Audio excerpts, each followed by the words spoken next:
Oi, pessoal, tudo bem? Sejam bem-vindos à nossa segunda aula de português, tá? Lembram que na nossa primeira aula a gente começou o estudo de verbos e ficou faltando aqui uma partezinha para a gente finalizar a nossa aula, né? A gente estudou na aula passada até os verbos regulares e irregulares, e agora a gente vai estudar um pouquinho sobre cada um deles mais especificamente, tá? Vamos começar com os verbos regulares. Lembram que são aqueles que a gente vai seguir um modelo para flexionar, né? A gente vai ter um tipo comum de conjugação. A gente vai seguir o mesmo padrão, né? Por exemplo, se a gente tem os verbos amar, bater e partir, né? Que é o padrão da primeira conjugação que termina em AR, segunda conjugação que termina em ER e terceira conjugação que termina em IR, tá? Eles são chamados de verbos regulares porque o radical, ou seja, a raiz da palavra, não vai mudar, né? Vai se manter igual. O que vai mudar é só a terminação, tá? E a gente vai seguir o modelo de conjugação. Então, ó, a gente tem aqui os verbos no infinitivo, que é amar, bater e partir. Termina em AR, ER e IR, né? E os radicais das palavras é o AM, de amar, bate, de bater e parte, de partir, tá? Então, vamos ver alguns exemplos. Ó, na primeira conjugação, a gente tem o verbo, por exemplo, copiar, né? E a gente vai conjugar ele no quê? No presente, no pretérito imperfeito, no pretérito perfeito, no mais que perfeito, no futuro do presente e no futuro do pretérito. Isso quando ele tá lá no indicativo, né? Lembra dos modos? Então, ó, no presente, eu copio, tu copias. No pretérito imperfeito, copiava e copiavas. No pretérito perfeito, copiei e copiaste. No mais que perfeito, copiara e copiaras. No futuro do presente, copiarei, copiarás. No futuro do pretérito, copiaria e copiarias. Então, veja que a gente manteve o radical, que é copy, e só foi mudando as terminações, tá? No modo subjuntivo, lembra do modo subjuntivo, né? A gente tem o quê? Presente, pretérito imperfeito e futuro. Então, é copie, copies, copiasse, copiasses, copiar e copiares. A gente mantém também o radical da palavra, só muda a terminação. No imperativo, a gente tem o afirmativo ou o negativo. Para afirmar, a gente diz o quê? Copia, copie, copiemos, copiai, copiem. E já no negativo, a gente tem que colocar o não, né?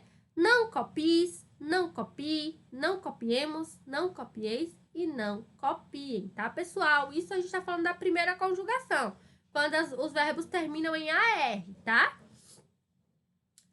E a gente tem também outros exemplos lá na segunda e na terceira conjugação, mas a gente vai seguir essa mesma terminação aqui, tá? Porque lembra que o começo do verbo não muda, o radical não muda, só o que muda é o final. Então, na hora da gente ver outros verbos, tá? A gente só precisa olhar a terminação, tá? Verbos irregulares, né? São aqueles que têm formas diferentes, tá? Tanto no radical quanto na hora de flexionar. Então, eles não têm um modelo de conjugação, né? Por exemplo, o verbo ter, ó. Tenho, tens, tem, temos, tendes, tem, né? Então, são várias formas ali e esses radicais não mudam, né? Então, esses radicais mudam, eles sofreram alterações. Lá no regular que não muda. Aqui a gente não tem modelo, não. Cada coisa é uma coisa. Então, vamos ver alguns exemplos. Ó, por exemplo, o verbo dar. Quando a gente vai conjugar ele no modo indicativo, ó, eu dou, tu dás, ele dá.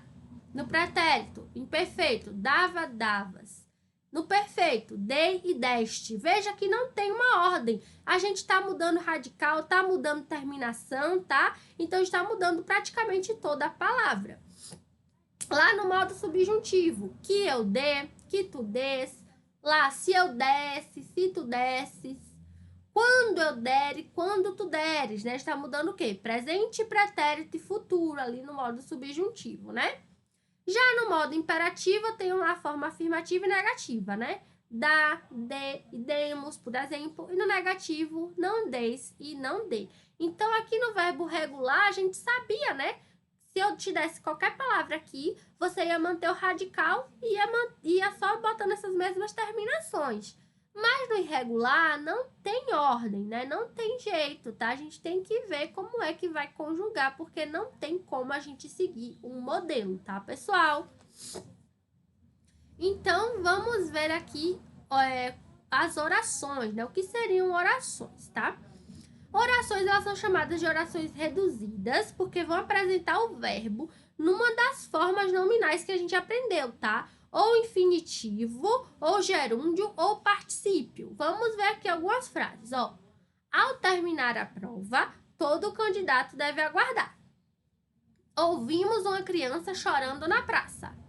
Comprada a casa, a família mudou-se. Então, essas orações, elas não têm uma conjunção, né? O que seria uma conjunção? Uma conjunção é um termo que vai ligar duas orações, né? Ligar duas frases ou duas palavras que têm o mesmo valor gramatical e vai estabelecer uma relação entre eles. Por exemplo, e é uma conjunção, né? Eu e você. Nem eu, nem ele. Que, assim, logo. Então, tudo isso é conjunção e tudo isso serve de ligação entre frases ou entre palavras, né? Os verbos, eles vão estar em suas formas nominais, que a gente já estudou. Infinitivo, gerúndio e particípio, tá? E essas orações vão receber o nome de orações reduzidas, tá? Por que reduzidas? Elas vão possuir o verbo nas formas de gerúndio, particípio ou infinitivo nas suas formas nominais. Ao contrário de orações que a gente estuda, chamadas de orações subordinadas, elas não têm conectivos, ou seja, não têm palavras que conectem, tá? Umas com as outras. Para cada oração reduzida, a gente tem que desenvolver outra frase, tá? Então, a gente tem que identificar esses tipos de orações, né? A gente tem as reduzidas do infinitivo, do gerúndio e do particípio. No infinitivo, a gente tem as orações substantivas, que podem ser o quê? Subjetivas, quando elas vão exercer a função de sujeito do verbo de outra oração. Por exemplo, é necessário gostar de frutas e verduras. Então, a oração subjetiva, ela exerceu o quê? Uma função ali de sujeito do verbo. Só que de outra oração, né? É necessário gostar de fruta e verdura. Mas quem? Quem é necessário? Ou seja, todo mundo, né? As objetivas diretas exercem a função de objeto direto. Por exemplo, o técnico assegurou serem seguras as máquinas. Então, ele deu certeza que as máquinas vão ser seguras. Objetos indiretas é aquela que funciona como objeto indireto da oração principal, né? Gosto de ficar sozinho. As predicativas são aquelas que funcionam como adjetivo da oração principal. O melhor seria fazerem a viagem. As completivas nominais é quando elas são complemento de um nome lá da oração principal. Por exemplo, eu estou disposto a arriscar tudo. E as apositivas são aquelas que funcionam como aposto da oração principal, né? O que seria um aposto? É um acessório ali, né? Uma coisa ali que tá só servindo para explicar outro termo, né? Por exemplo, ele nos fez um convite. Comparecermos ao seu casamento. Então, é um termo acessório, tá? As adjetivas, elas vão funcionar como adjetivo da oração principal. Por exemplo, ela foi a única a apreciar o show. Aquele a cantar no palco é meu amigo.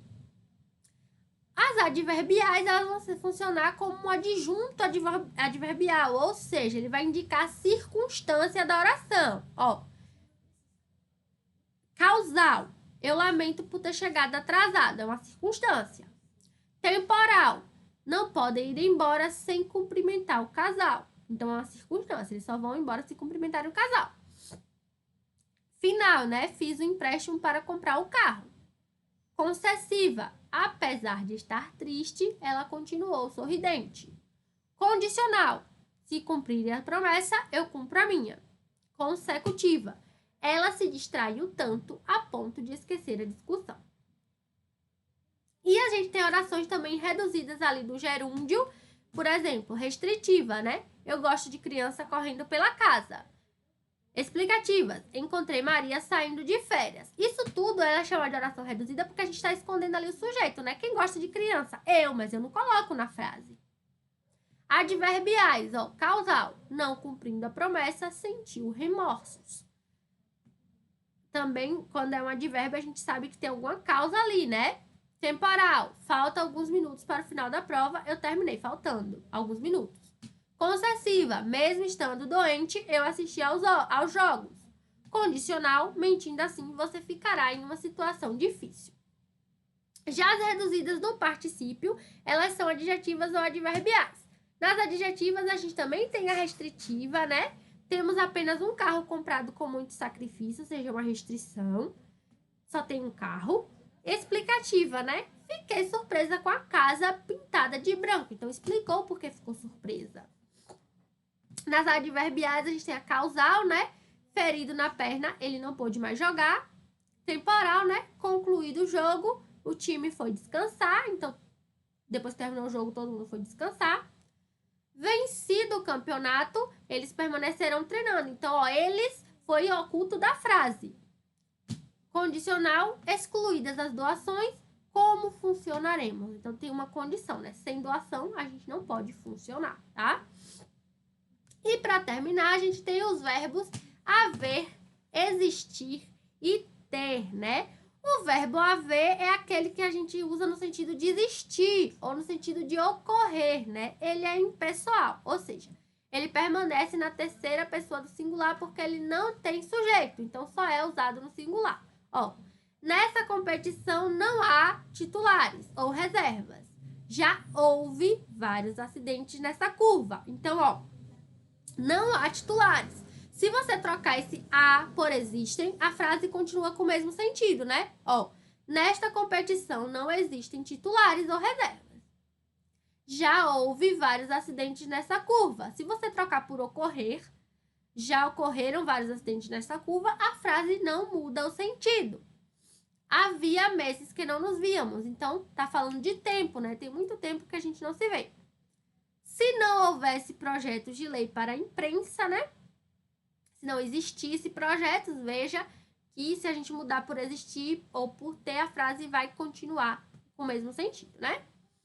Então, as dúvidas mais frequentes vão ocorrer para saber se o verbo tá no passado ou no futuro. Então, se a gente está falando do futuro, a gente vai usar o ão ou o a, tá? Com acento, tá? Então, ó, no próximo concurso, haverá ou haverão muitos candidatos? A gente vai fazer haverá, tá? Haverá muitos candidatos, tá? Lembra que ele tá no singular, né? E as locuções verbais também, ó. Deve haver muitas pessoas e não devem haver, tá? Poderia ter havido e não poderiam ter havido, tá? Pode haver, então tudo no singular, tá, pessoal? Quando a gente tá falando de locução verbal, o verbo principal sempre fica por último, né? O resto é tudo verbo auxiliar, tá? Se o verbo principal não for impessoal, ou seja, não tem sujeito na frase, o verbo auxiliar sempre vai ficar no singular, tá? O verbo existir, né? Ele é pessoal e vai concordar com o sujeito. Ó, o que significa isso, professora? Concordar com o sujeito quer dizer que o quê? Lembra que o verbo haver estava sempre no singular? O verbo existir, se a frase está no plural, ele tem que ficar no plural. Se a frase está no singular, ele tem que ficar no singular. Ó, existem no Brasil 2 tipos de caipiras. Então, tá tudo no plural. O existem também tá no plural. Na Polícia Federal não existem fotos dos traficantes. A frase tá toda no plural, o verbo existir também tá. Ainda podem existir muitas dúvidas para serem resolvidas. Podem existir, tá? Tá no plural. O verbo haver, ele vai ser usado no plural se não houver sentido de existir ou de ocorrer, né? Por exemplo, ó, os professores houveram por bem adiar as provas, ou seja, eles decidiram, tá? Então, a gente usa haver no sentido de decidir, pode colocar no plural. Eu nunca usei haver no sentido de decidir, mas se o português está falando, então a gente obedece. Os alunos se houveram bem na defesa da tese, se apresentaram, se deram, se saíram bem. Então, gente, na dúvida, eu coloco o verbo haver no singular, tá? Porque quando a gente vai usar eles no plural, a gente nunca nem usa esse tipo de frase no nosso dia a dia, tá? Então, ter no sentido de existir. O verbo haver ou ter, no sentido de existir, é verbo impessoal. De novo, verbo ter ou verbo haver, quando estamos falando no sentido de existir. Para a gente saber se o verbo haver está no sentido de existir, a gente troca ele por existir na frase. Se fizer sentido, então a frase tem que ser no singular, tá? Então vamos ver, ó. Tem pessoas assim em todo lugar. Existem pessoas assim em todo lugar. Mudou o sentido da frase? Não. Então, o verbo ter continua no singular. Na festa tinha mais mulheres que homens. Na festa existiam mais mulheres do que homens. Mudou o sentido da frase? Não mudou. Então, tinha permanece no singular, tá bom, pessoal? Então, essa é a dica. A gente substitui ou o verbo ter ou o verbo haver pela palavra existir, né? A gente flexiona existir de acordo com a frase. Se não mudar o sentido, a gente vai manter ou o verbo ter ou o verbo haver no singular, tá? E aí, no final, tá, pessoal? E no final da nossa apostila, a gente tem algumas palavras, né, aqui na ortografia dos verbos, tá? É muito interessante que a gente leia essa parte aqui da apostila, tá? Porque a gente vai saber, ó, viagem com J, por exemplo, né? O que significa? Quando a gente está falando a terceira pessoa do plural. Viagem com G, quando a gente está viajando. Então, se eu dizer, ó, eu vou... ele está em viagem, né? Então, é com G, né? E quando for na terceira pessoa do plural, que é eles estão em viagem, aí a gente coloca com J, tá? Aí a diferença de descrição e descrição, diferença de concerto para concerto com S, de cinto com C e cinto com S, caçar e caçar, tá? Com C cedilha ou com SS. Então, é bem interessante que a gente leia essa última parte da apostila, tá? Para ver a ortografia correta de alguns verbos, tá, pessoal? Essa partezinha aí, principalmente de orações, é um pouco chatinha, né, de estudar. Essa parte do verbo ter e do verbo haver, a gente tem que ler mesmo, tem que ficar lembrando dessas regrinhas, tá? Porque o português é a nossa língua materna, ninguém aqui, né, nasceu nos Estados Unidos, então a gente tem que aprender mesmo a falar o português, né, pessoal? Eu sei que a gente pode achar um pouquinho complicadas as regras no início, tá? Mas não se preocupem, podem falar comigo no privado, a gente tira dúvida, manda áudio, manda foto de questão, mas vocês não saem sem aprender, tá bom, pessoal?